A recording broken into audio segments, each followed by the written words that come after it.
Hey friends, I want to tell you a story. There's this old roadside diner in a town most people forget.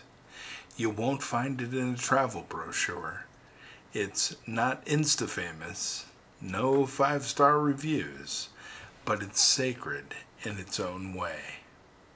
The sign out front says Eloise's Place, flickering with just enough light to let you know it still believes in morning coffee and second chances. Inside, the booths are cracked. The jukebox hums but doesn't sing. The walls are lined with black and white photos of couples who danced slow and loved long.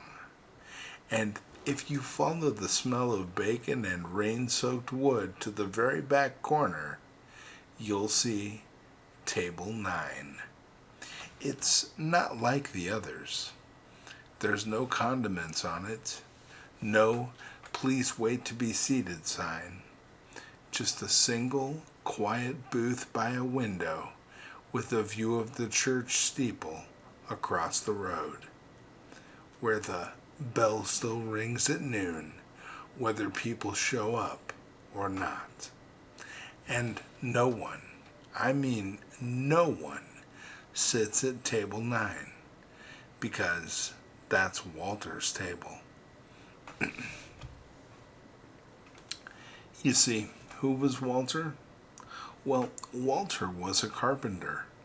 No, not that carpenter. But I wouldn't be surprised if they shared notes. He was tall, stooped with age, wore suspenders, his hands were rough, but his smile was soft. And he had the kind of stillness about him, like peace had a mailing address, and it lived in his chest. Walter came to Eloise's every morning for 17 years. Same time, same table, same order. Black coffee, 2 eggs over easy, 1 slice of toast with no butter, and a well-worn Bible that looked like it had been to battle and back. He didn't talk much, but when he did, it mattered. One time, a woman crying in booth 3 said she didn't believe in God anymore, and Walter looked up, met her tear-filled eyes, and said, "That's all right. He still believes in you." And that was Walter. Not flashing, not loud, but full of light. Then one day, he didn't come. And the next day, still no Walter. The staff called his number. A niece answered. He had passed in his sleep, peacefully, quietly, just like he lived. And from that moment on, Table 9 became something more. They left it untouched. The napkin still folded, the flower always fresh, and that Bible, it stayed right there, like an anchor in the middle of a storm. And people stopped asking. They just respected the space. Well, there was a morning that changed everything. It was a Monday morning when he walked in. Fog blanketed the road like a whisper. The smell of rain lingered like something holy had just passed through. The diner was half empty. The coffee was fresh, and the staff sleepy. And then the door opened. Not fast, not slow, just purposefully. A man stepped in, dusty boots, faded coat, face weathered but calm, and eyes, oh, those eyes were like candlelight, soft, steady, and somehow eternal. He didn't look around long, and he didn't ask for a menu. He walked straight up to the counter and asked gently, "Is table 9 open?" The hostess froze. You could hear a fork clink on the floor in the back. Table 9 wasn't touched, but something about this man, his voice, his presence, he was different.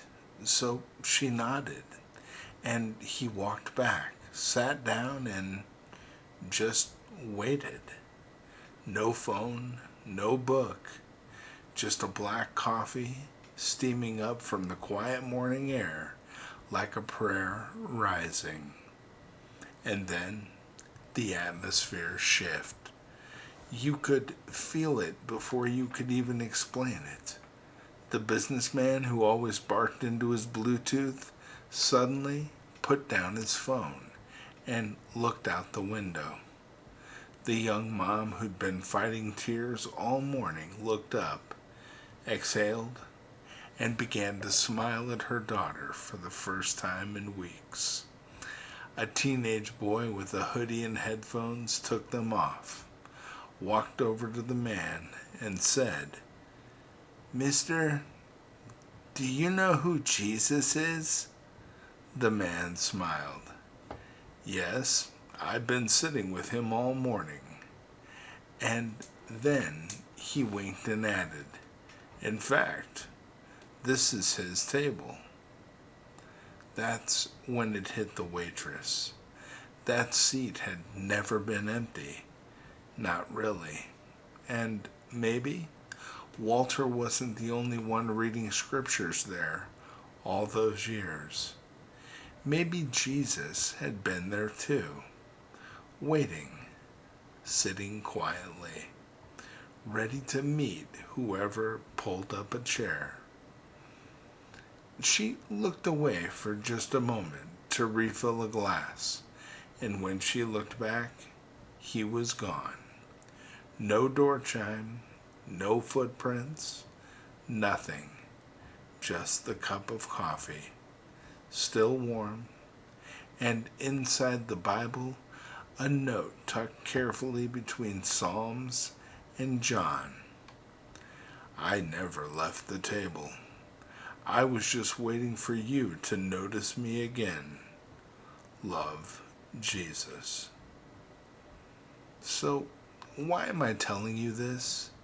Because maybe you have a table 9 in your life, a place in your soul you've left untouched, an empty chair next to your faith, a loss maybe that silenced your prayers, a hope that feels too sacred or too broken to sit with again.